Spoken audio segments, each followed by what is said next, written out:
Hi, I am Aurel Enriquez, and this presentation contains our discussion on week 17, or according to our revised course information booklet, week 16 na po ito. Alright, this is also our final discussion for this semester. Here is the outline of our discussion. So a big segment of this week's topic would focus on the hepatitis viruses. So we have hepatitis A, B, D, C, E, and the other hepatitis viruses. Now, bakit hindi sila naka-alphabetical order? We'll talk more about that later.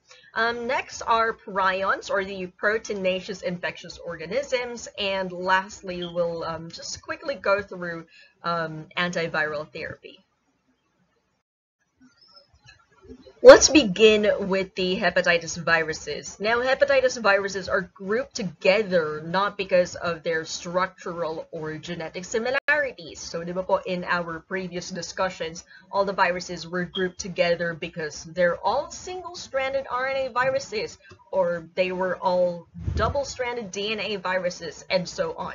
But it's not like that, all right? It's not like that here for hepatitis viruses because they were grouped together because they have the same tissue tropism, which is the liver. Alright, so again, hindi katulad ng mga viruses na diniscuss natin previously na naka-classify sila based on whether they are double-stranded or single-stranded or whether they are DNA or RNA. Dito po for hepatitis viruses, magkakasama sila in one segment of the discussion dahil lahat sila, ang target nila ay yung liver.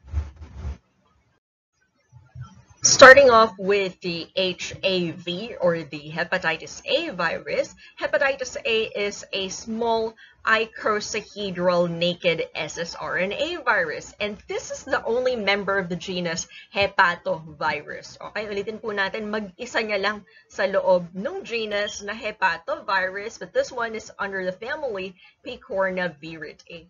Now, according to our reference textbook, the highest rate of infection is, or the highest rate of infection making up almost 30% of all documented cases occur in children, all right? Pero hindi naman po yun exclusive, okay? So the hepatitis A virus definitely could cause infection across all age groups. It's just saying, that as high as 30%, mostly children yung apektado. Now, hepatitis A virus is always transmitted, or almost always transmitted, via the fecal oral route or ingestion of contaminated food, or sometimes it could also be waterborne. Now, the incubation period of HAV is approximately 1 month. Now, after the infection, individuals would experience transient viremia. So there would be virus particles that are circulating in their system. After which, the virus would now reach the liver. So, aabot na daw po, makakarating na sa liver yung virus particles, and they would replicate in the hepatocytes. Now, after sufficient replication in the liver, the virus would then pass into the intestine. All right? Ulitin po natin, the virus is acquired through the fecal oral route. After that, may transient viremia. So, magsa-circulate sa system ng pasyente yung virus particles. After that, what would happen is, aabot sa liver. Sa liver, itotodo na ng virus yung replication nila or yung infectious cycle nila. And after that, the virus would again pass into the intestine, and now they could be shed in large amounts in the feces. Alright? So it makes sense, na ang mode of transmission po nila is through the fecal oral route because the HAV particles could be shed in the patient's stool. Now, the good news here is that hepatitis A infections are usually self-limiting, all right? They're usually self-limiting and will not cause chronic liver damage, okay? Hindi po nagiging chronic ang mga Hep A infections. So, listen to here are its clinical manifestations and preferred methods of diagnosis. Next is the HBV or the hepatitis B virus. Now this one is an enveloped dsDNA virus that belongs to the family Hepadnaviridae under the genus Orthohepadnavirus.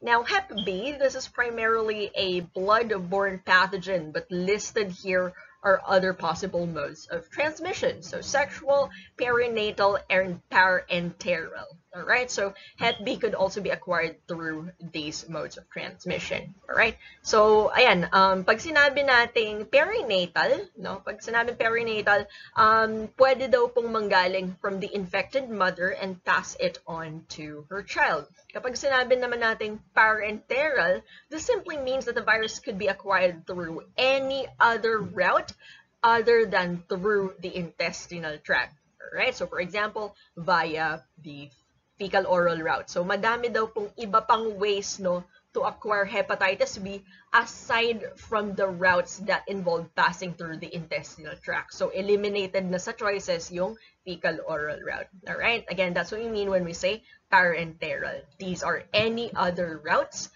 that other than those that involve the gastrointestinal tract. Okay, so I hope hindi naging confusing yun. Next, listed here are other high-risk groups, alright? So kung kayo po ay healthcare personnel, that could be a problem, lalo na for accidental needle pricks. That would also include IV drug users, people who have tattoos, piercings, no? Mataas din po yung chance na ma-acquire nila yung infection. And as previously mentioned, wag kakalimutan, transplacental infection may also happen with Hep B. Alright. Now, with regards to the pathogenesis, once the Hep B virus enters the host, it travels to the blood, no, hanggang umabot siya sa liver, and then from the liver, it infects the hepatocytes. So, syempre, mapapansin sila nung immune system. So, it's the cytotoxic T cells that would attack the hepatitis B infected hepatocytes. Ulitin po natin yun, no? Pagdating ng hepatitis B virus dun sa liver, nag-replicate sila dun sa liver, mapapansin sila nung cytotoxic T cells. But here's the problem. Hindi lang yung virus yung aatakihin nung cytotoxic T cells. Yung mismong infected hepatocyte, yun yung tatargetin or yun yung i-eliminate ng mga cytotoxic T cells. Alright? So, ayan po. Definitely causing damage to the hepatocytes or to the cells of our liver. Alright? So, ayan po, no? Based on what we've learned from our clinical chemistry classes, no? Base sa natutunan natin sa clinical chemistry, ano pong mangyayari when there is hepatocyte injury that could be caused by viral infections? The patient would now suffer from hyperbilirubinemia, which is classified under hepatocellular jaundice. Alright? Now, the problem here is that hindi katulad ng hepatitis A, no, na self-limiting, ang hepatitis B po ay may kakayahan na magdulot ng chronic infections. Alright? So, chronic infections. Now, these chronic infections are inversely proportional with age. So, the younger the patient, the higher the risk of the infection to become chronic, which would eventually lead to cirrhosis or hepatic carcinoma. Alright? Now, ano po nangyayari when there is cirrhosis? Cirrhosis is a condition where the liver is severely scarred, not to the point of fibrosis formation. Okay? Next. Now, the diagnosis of hepatitis B infection. Let's now talk about diagnosis. Now, the diagnosis of Hep B infection is based on clinical presentation and the demonstration of specific serologic markers for Hep B. So, let us now go through these different serologic markers. All right, listed here on box 29-3. So, first is the HBsAg. Alright, so yung HBsAg, this is the hepatitis B surface antigen. Alright, surface antigen. The presence of the HBsAg in a patient's serum indicates that the patient has an active infection. Or pwede rin naman that they are a chronic carrier.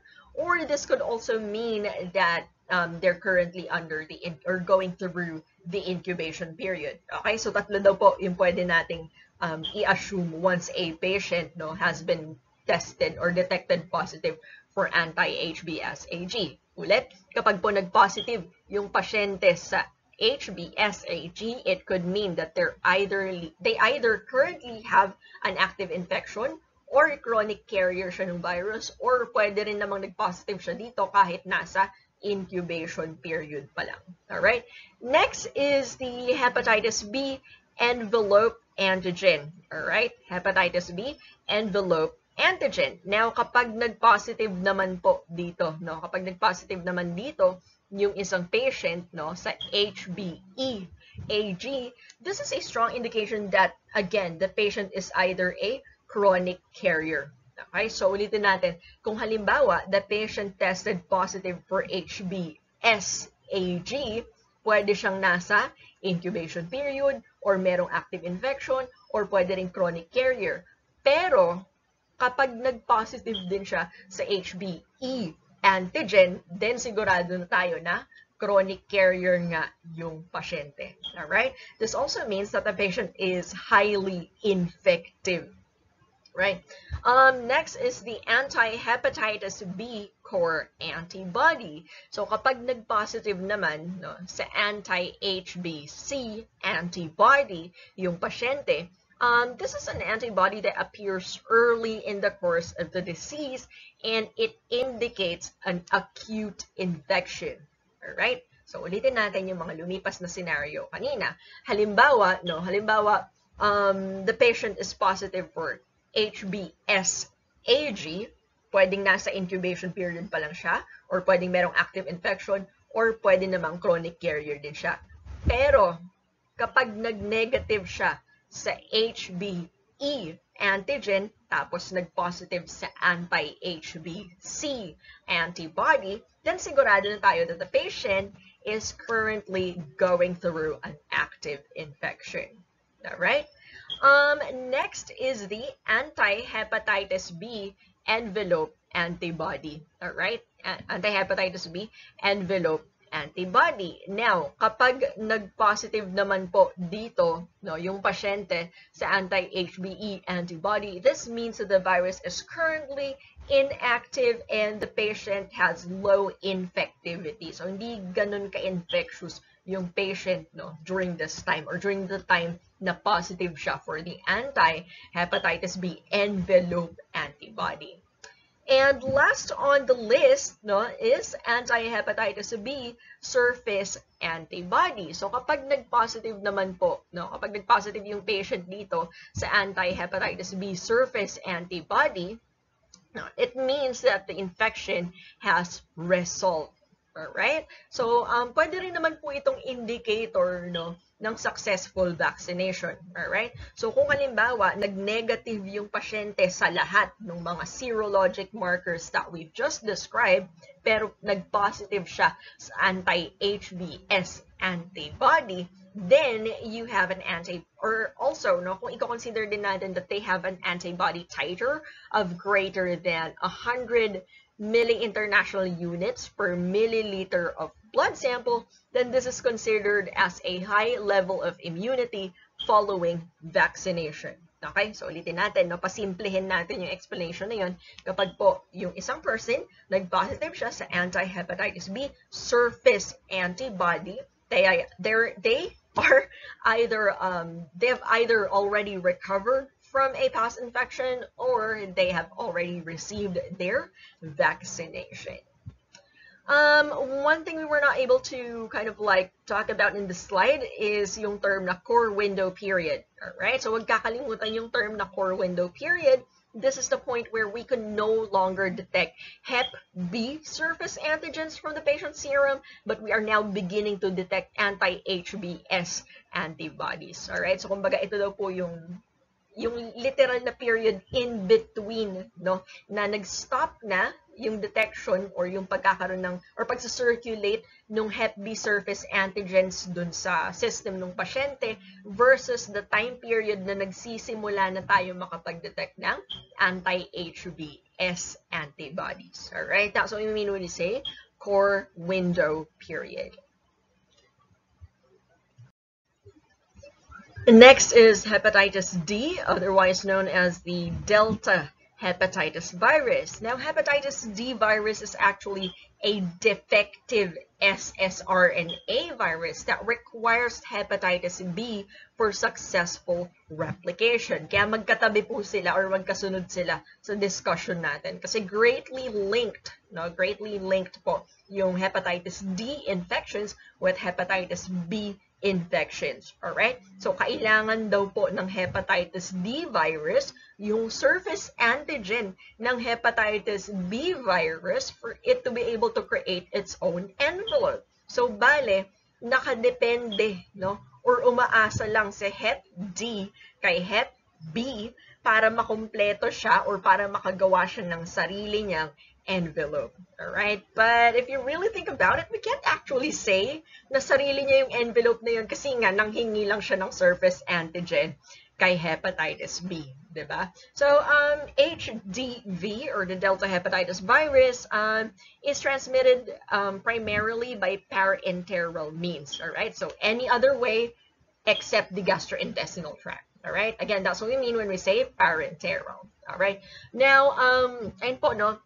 And ang pinakamahalagang kailangan natin tandaan dito is that it has two clinical forms. So either it's a co-infection with Hep B or it's a superinfection with Hep B. So let's talk about the difference. Kapag co-infection, no, the patient is infected with Hep B and Hep D at the same time. Alright? So, kapag sinabing co-infection, sabay sila na nangyayari, sabay nila na ini-infect ang isang individual at the same time. Okay? Pero kapag sinabing superinfection, no, the patient is already suffering from a chronic hepatitis B infection. Okay? Ulitin natin, superinfection na to. Sa superinfection, na unang dumating si hepatitis B. Alright? Chronic na, no? Dun sa system ng pasyente, si hepatitis B, tapos tsaka lang siya mai-infect ng hepatitis D. Alright? So that's the difference between co-infection and superinfection. Again, let's simplify that that explanation. Kapag sinabing co-infection, simultaneous, magkasabay ang Hep B and Hep D infection. Pero kapag sinabing superinfection, there's already a chronic hepatitis B infection and then it's only until later on, no, much later lang, that the patient would acquire a hepatitis D infection. Alright? So, ayan po, no? Alam niyo na kung bakit magkasunod sa discussion natin yung Hep B and Hep D. Let's proceed to hepatitis C. Now, the existence of hepatitis C was established only after the methods of diagnosing Hep A and Hep B became available, and the clinicians discovered that neither of those two viruses were responsible for all hepatitis cases. So basically, ang na-observe nila noon, no, nung hindi pa nila na-establish yung existence ng hepatitis C virus, was that, okay, this patient, no, is not suffering from hepatitis A, but is also not suffering from hepatitis B, but they definitely have hepatitis. So, dun lang nila na-realize na, okay, sige, magdagdag tayo isang bagong letter, sabihin natin hepatitis C. Alright? So, ayun po, in the past, no, the resulting disease was termed as the non-A, non-B hepatitis. Right? It's a bit funny if you really think about how hepatitis C came about. All right, ulitin natin, no? Hepatitis C virus was otherwise referred to as the non-A, non-B hepatitis. All right. Now, with the help of molecular techniques, genomic sequencing, the existence of hepatitis C virus was finally established. Alright? So, hindi na lang siya basta non-A, non-B. Okay? May sarili na siyang letter. Alright? So, hepatitis C virus was then classified within the family Flaviviridae under the genus Hepacivirus. Okay? So, again, wag niyo pong kakalimutan, no, yung mga classifications na yan. Ito, structure is an envelope ssRNA. Under siya ng Flaviviridae family, and it's under the genus Hepacivirus. Alright? Which is quite easy to remember, di ba? Hepatitis C virus, ang genus niya ay Hepacivirus. That's That's very convenient. All right. Next is the hepatitis E. So hepatitis E is a small naked ssRNA virus, and this one belongs to the family Hepaviridae, all right, under the genus Hepavirus. Again, it's super easy to remember kasi hepatitis E. So Hep E viridae, Hep E virus. Alright? So, ayan po. Katulad ng hepatitis A, no? This is the important part. Katulad ng hepatitis A, ang Hep E may also be transmitted through the fecal-oral route. And both of them causes a self-limiting form of hepatitis. Alright? Ulitin po natin, ang hepatitis A and hepatitis E, parehas ang mode of transmission and parehas silang self-limiting lang naman. For these ones, our reference textbook didn't really say much about them, so I had to do my own research for these viruses. Now let's quickly go through these 3 other viruses that have been associated with causing hepatitis. First is the hepatitis G virus. All right, so this one also belongs to the family Flaviviridae under the genus Pegivirus. Now, currently, this is now referred to as the GB virus C. Okay, ulitin po natin, no? Mas kilala na ang hepatitis G virus as the GB virus C. Okay, so the GB virus C was first described in the serum of a patient with a non-A, non-B, and non-C hepatitis, but it does have the genomic sequence that is very similar to hepatitis C virus. Okay, ulitin po natin, no, hindi exactly the same yung genomic sequence ng hepatitis C and ng GB virus C, but there are similarities. Next is the SEN virus. Now, the SEN virus is a single-stranded DNA virus that appears to be transmitted by transfusion. All right, so ulitin natin, no, transfusion. I don't know why all these words are now just mashing up in my brain, but anyway, ulitin natin, transfusion transmitted hepatitis virus din daw po ang SEN virus. Lastly, we have the torquetenovirus. Now, the torquetenovirus is a single-stranded DNA virus that could be spread by both bloodborne and enteric transmission routes. Alright? So, pwedeng through blood transfusion or pwede rin naman po, no, possibly through the fecal-oral route. Alright? Now, the torquetenovirus was initially identified in 3 out of 5 patients who developed post-transfusion hepatitis, but they were found to be negative for all the currently known hepatitis viruses. Alright? Ulitin po natin, no? There were 5 patients that experienced post-transfusion hepatitis. Now, 3 of those, they were negative for all the other types of currently known hepatitis viruses. Okay, so they were able to find out na, ayun nga po, no, the torquetenovirus exists and it's also capable of causing post-transfusion hepatitis. All right. So soon after its discovery, it became clear that the torquetenovirus viremia occurs frequently in the healthy general population worldwide. All right. So there are people out there that are probably seropositive for the torquetenovirus. All right. So the clinical significance of the torquetenovirus remains uncertain. No, hindi pa ganun ka-establish yung talagang clinical significance ng torquetenovirus, aside from the fact, no, that it could cause a mild form of hepatitis. All right, specifically a mild form of post-transfusion hepatitis. So again, that was for the torquetenovirus. That was it for our discussion on the hepatitis viruses. Let's now proceed to prions.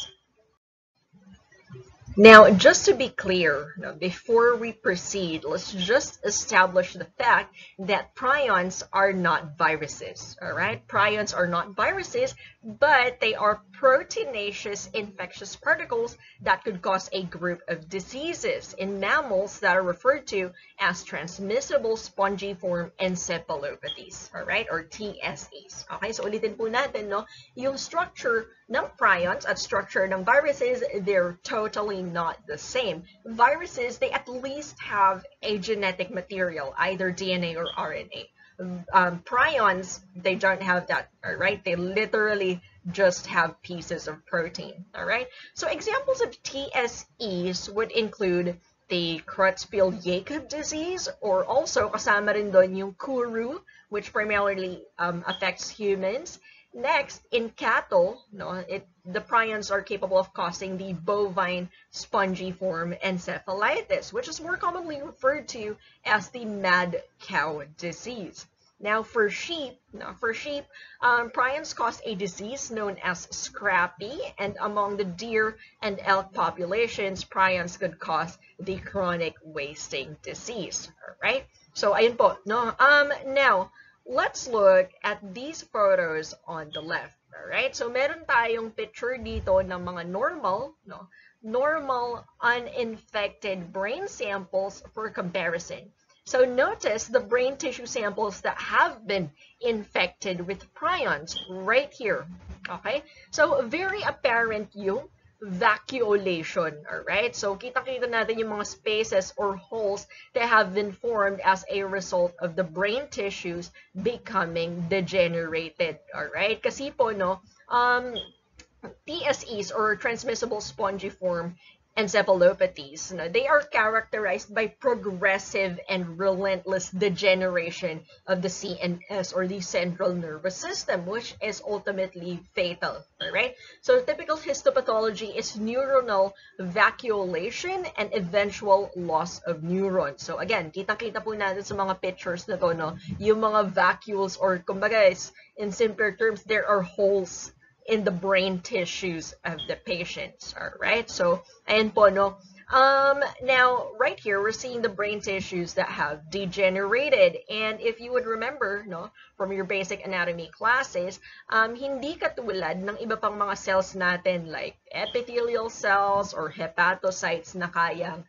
mag-regenerate or proliferate even after damage. Yung mga brain cells po, hindi nila kaya yon, all right? Which is why any damage to the central nervous system is permanent and usually fatal. All right.